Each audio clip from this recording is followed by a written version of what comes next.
soggetto è stato fermato l'altra notte, aveva oltre il 3% di grado alcolico nel sangue e quindi siamo stati costretti a denunciarlo in stato di libertà. Zigzagava in mezzo alla strada in preda ai fumi dell'alcol dopo una notte di bagordi trascorsa con gli amici a Vittorio Veneto. Nel sangue un tasso d'alcol ai limiti del coma etilico. Per un operaio 31enne fermato sabato sera dai carabinieri a Cordignano è scattato, oltre alla denuncia, anche il ritiro della patente ed una maximulta. Ma nella rete dei controlli stradali dei militari dell'Arma è caduto anche un 30enne di San Fiora, pizzicato in auto a Tarzo in evidente stato di alterazione. Portato in ospedale è risultato essere sotto l'effetto della cannabis. Anche per lui è scattata la denuncia. 7 le pattuglie in tutto messe in campo per contrastare il fenomeno della condotta a rischio su strada nel fine settimana, un servizio che continuerà e si intensificherà nel periodo di Ferragosto. La nostra attività continuerà anche nei prossimi fine settimana e anche il prossimo ponte di Ferragosto per poter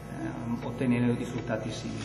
E nei prossimi giorni le forze dell'ordine potranno contare anche sul supporto di un autovelox che dopo anni di attesa verrà installato finalmente lungo il Fadalto. In questo caso, più che la guida in stato di ebbrezza, il problema è costituito dalle motociclette che nel fine settimana sfrecciano a tutta velocità. Il Comune di Vittorio Veneto, anche con l'ausilio delle varie forze dell'ordine presenti sul territorio, ha chiesto e ottenuto un decreto da parte della Prefettura affinché si possa procedere entro breve all'installazione in Fadalto di questo strumento